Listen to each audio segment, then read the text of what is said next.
Well, late as usual I am, and after all, last week, well, not many liked my videos because they believed I ranted over the wrong things, which, by the way, maybe I did. But then again, it's only because I am so afraid on how this arc is gonna go.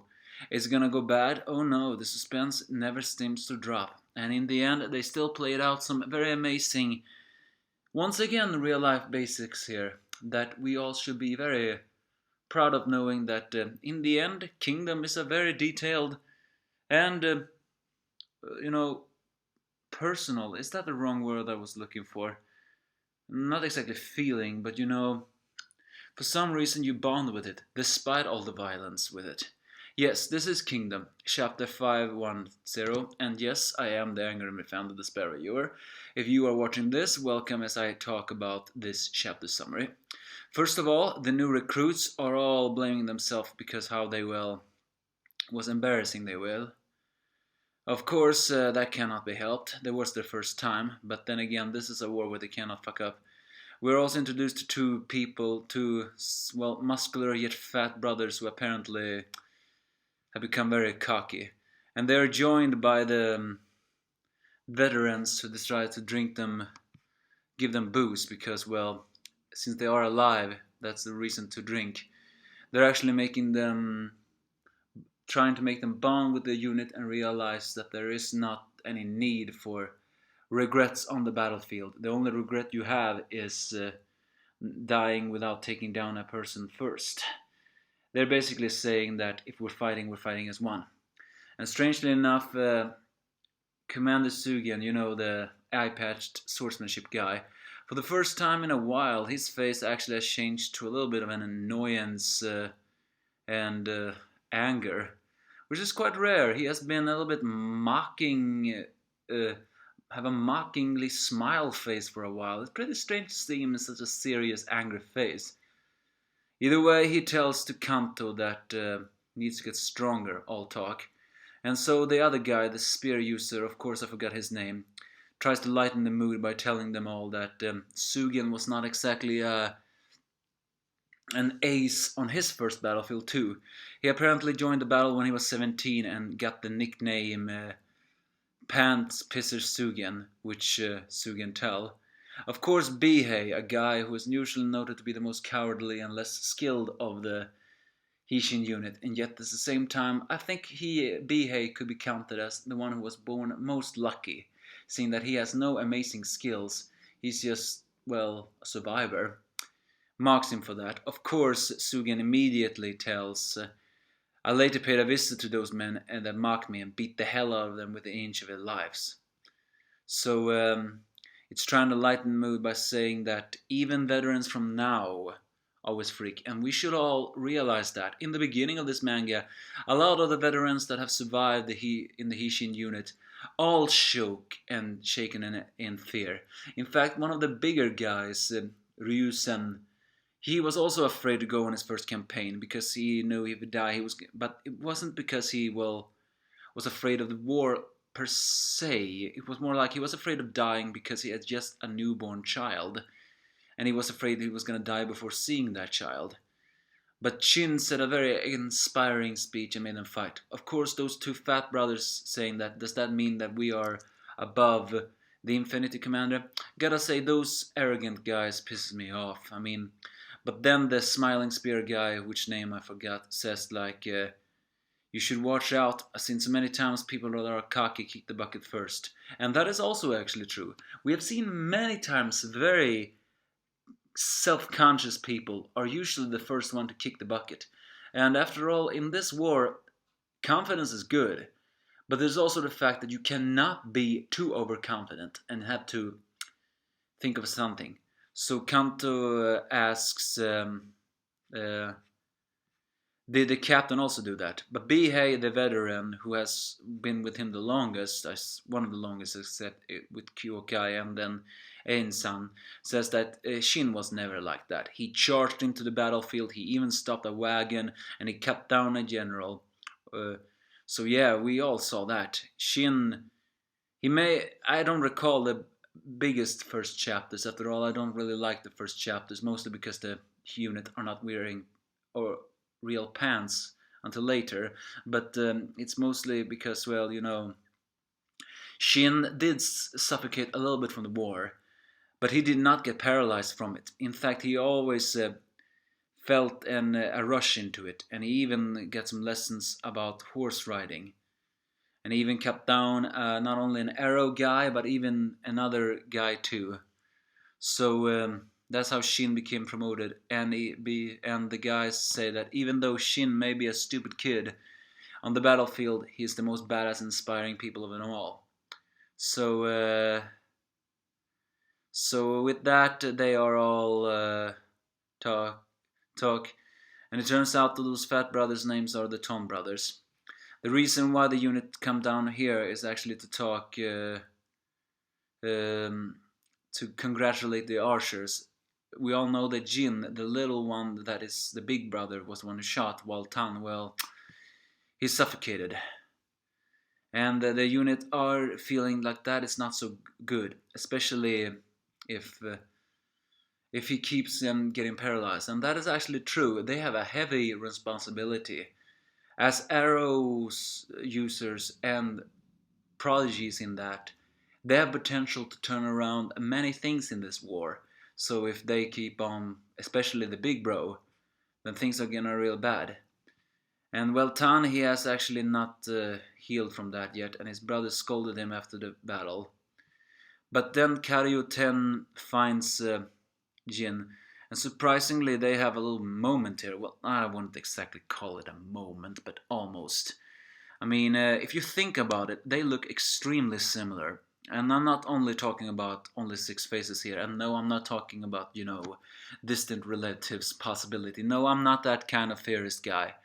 I'm just saying that they both have a very feminine face. Well, Karyo-ten is female, but she was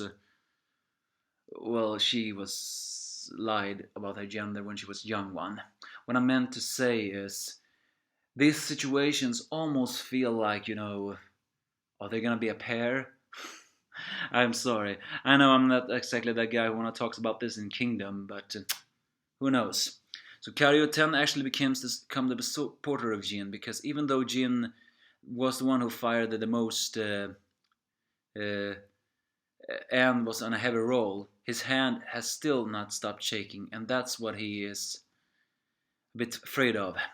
He scolded his brother for reflecting his actions and not firing the arrows, but the truth of the matter is, he too was afraid. What was it because he was afraid? Was it the first time, or was it because he shot a living person? Meaning that the brothers have never ever shot a living person. They have only shot animals. Well, they were hunters. And so Karyo-ten actually gives him encouragement. Well, that's not actually. It makes sense, because if you think about it, and now I'm talking from a different perspective, not just war. Anyone, I mean, people can criticize Shin, but anyone who goes to a war and are not feeling the scare is actually messed up in the head. I once upon a time took a course. Of course, that was not war, that was just stunt training, so let's just leave it at that. And those guys once said something: when you're doing something a little bit scary, if you do not feel fear for doing that, then there's something wrong with you. So Karyo-ten is actually giving him encouragement, saying like the shaking is proof that you are a member of the Hishin unit and anything else. Because it proves that Jin is, despite being a prodigy arrowist, still a very kind person. And even if he is weak from other things, he's still stronger emotionally, because he's not one who shuts down his emotions and kill like mercilessly. No, he is not used to this. And I'm not saying anyone does, but they had to do it for they overcome things together. Because after all, even Karyo-ten, when she enters the battlefield, felt that the war was suffocating, even though she had done many things and sent many allies through the death. So thing is, she's saying that what I'm just saying here, fear is a good thing. It is not a weakness. It is true strength, because you can use that fear in order to become stronger. And then she places her hand on Jin's, and his trembling actually stops. So yeah, that's what I meant by a moment.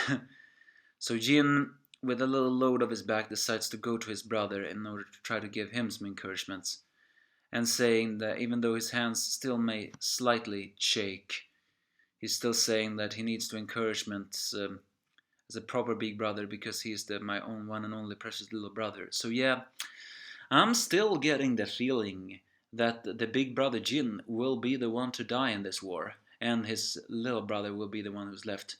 If you think about it, Bihei and his brother, which I forgot his name of, I mean, I have to say that scene though, that was very emotional. When Bihei's little brother, despite having a mortal wound, carried Shin to a safe place and had a last talk with him, and he died in his sleep. And even though Shin carried his dead body to a proper burial so Bihei could say goodbye there, I have to say, that was very emotional. I just cannot help but get the feeling that this has happened. And that's actually all. And then Keratin says the same thing in the units. I was gonna rush off to Osen.